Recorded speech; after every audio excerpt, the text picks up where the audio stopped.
Hey y'all, and welcome back to Hook. Her name is Leanne. My name is Suzette. And if you're new here, Hooked is basically where I do some crochet projects and we talk about some true crime stories together. So yeah, I'm gonna need y'all to strap on y'all seatbelts because we are going to be talking about fires that spread across the South. So we're gonna go ahead and light this crochet candle and get into this story. Yes, let's talk about ashes in the South.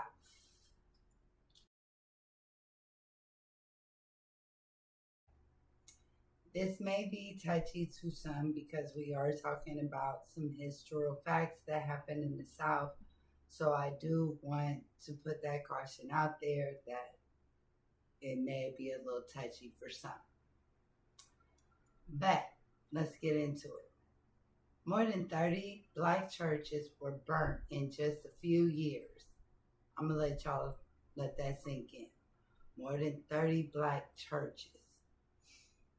In 1996, a surge of over 100 suspicious fires, many deemed to be arson, targeted predominantly black churches, mostly in rural southern U.S.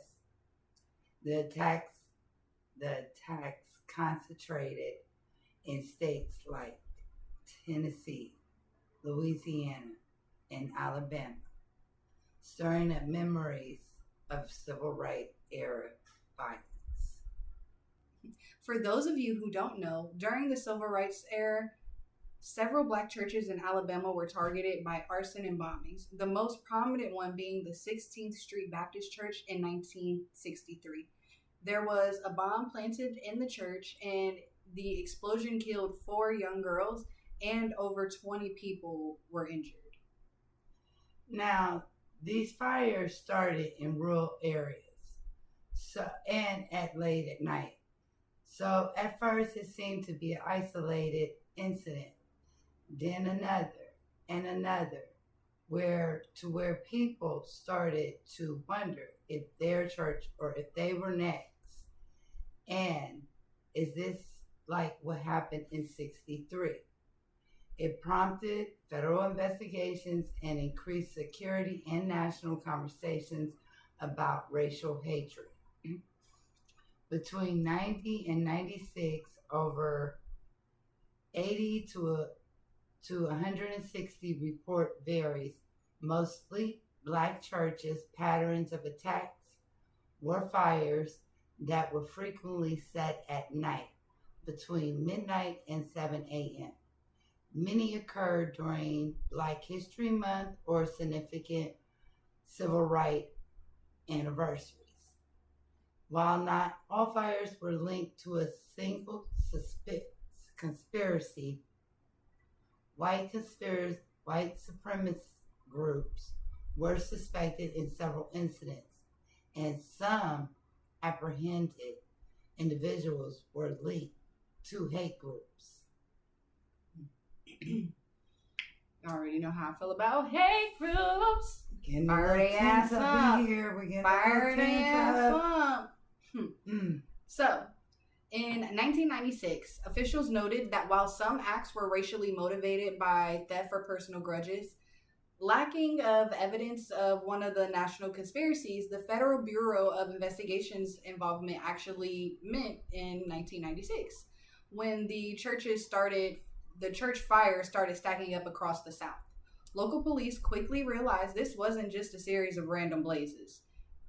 They had the fingerprints of something bigger. The FBI got involved, and because fires were happening across several southern states, which crossed local jurisdiction lines, hate crimes, many targeted historically black churches, raising concerns about racially motivated violence,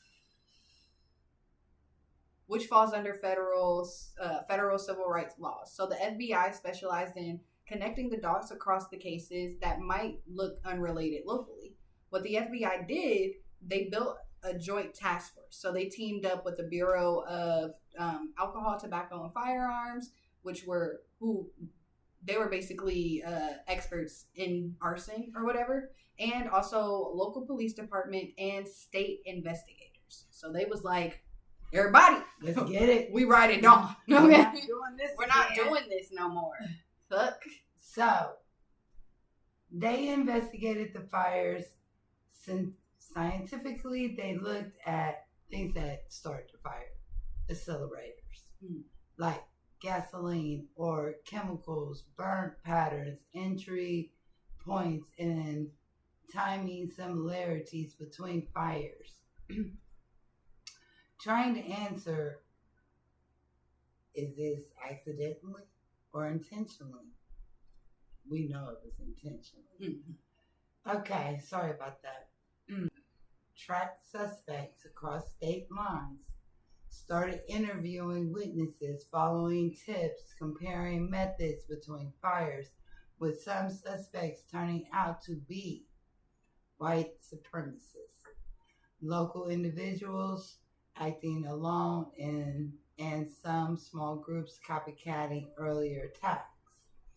With the FBI involvement, cases could be charged under civil rights violations, interstate crime statutes, and arson laws with harsher penalties, meaning stronger consequences than local charges alone. In addition, the FBI involvement turned what could have been scattered cases into a national investigation that also led to a faster arrest in multiple cases. National attention, pressure for policy change also helped trigger formation of federal task force special task force supported by the president at the time, Mr. Bill Clinton. Mr. Billy. Yeah. What arrests looked like in 1996 church arson cases. When investigations concluded, the FBI and ATF, you know, when you get the FBI and ATF involved, something's going down. Started connecting the dots. Arrests began to happen in waves, not all at once. The suspects were not all part of one single group, which made the case complex. White supremacist offenders, some arrests involved individuals tied to racial ideologies. And in these cases, churches were targeted because they were historically black congregations. Local individuals, some were young men acting in pairs or small clusters and motivated their variety hate, copycat behavior, and thrill seekers in arson. This mix made it hard to initially label the fires as one coordinated campaign. There were dozens of arrests had been made across several states, and many cases were successfully prosecuted at the federal level. As they should, because what are you doing going and burning up churches? Right. Get a grip. It's sacred. The community responds and rebuilding when the fires tore through these churches. They weren't just buildings, burning buildings. They were targeting history, identity, and safe spaces. But what followed was something powerful, a wave of unity that spread far beyond the South. Congregation members showed up the very next day to clear debris, salvage what they could, and held services outdoors or in nearby buildings. Worship didn't stop. It just changed location. National support flooded in. Donations came from individuals across the U.S., churches, all religious backgrounds, because I don't know that word. Religious backgrounds and civic organizations. Even people who had never been to the South contributed money, material, and labor. It became a national movement of rebuilding. People who may have never worked together before suddenly stood side by side, hammer in hand. For many communities, the church, family history, civil rights meeting, general roots, losing it felt like losing a piece of identity. But rebuilding it created hope, visibility, and a refusal to be erased. After the 1996 Southern Church arson waves, the federal government didn't just close cases and move on. Stronger enforcement of federal arson laws, increased focus on civil rights violation ties to hate crime, national spotlight meant faster contribution or coordination between agencies and more resources for similar cases in the future. Plain and simple, the system became more alert and more connected. It brought awareness of hate crimes. Before this wave, many people didn't fully see how targeted church burnings could function as intimidation. Communities remained cautious. Churches increased security measures, awareness of suspicious activities. Black churches have long been center of worship, civil rights organization space community anchors. The fires weren't random targets. They were aimed at something deeply rooted, but the aftermath showed strength of community bond and the power of collective rebuilding. Meaning, y'all weren't about to stop us. Fires, ashes, then rebuilding. From ashes rose something they couldn't destroy. And that story was the story of the 1996 arson attacks of the Southern churches. Some may say it's history repeating itself, and some even question if churches are being destroyed, what is safe?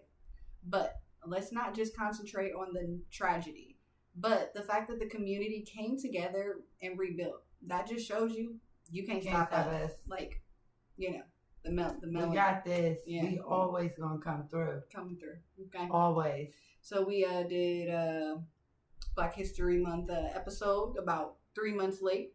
But it's all good. But we had some technical difficulties. You see, we got a whole different setup. Yeah. So, we got new cameras. We got, we're trying to come up in the game. We coming up. Like, Yeah, this mess with us. Yeah. Stick with us. We got this.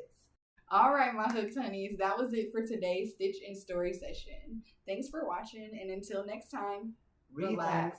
Release. Don't be somebody we talk about. Because we will. We will. Love you. Bye.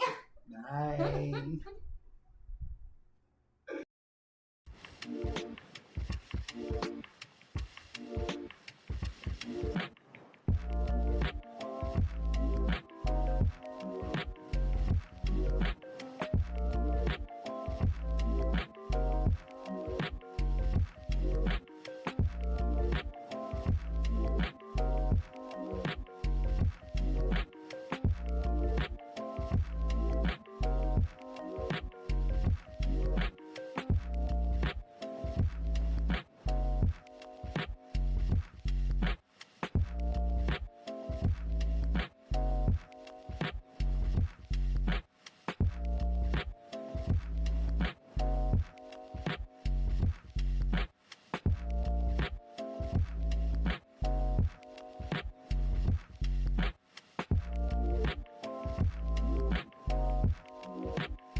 The real friends.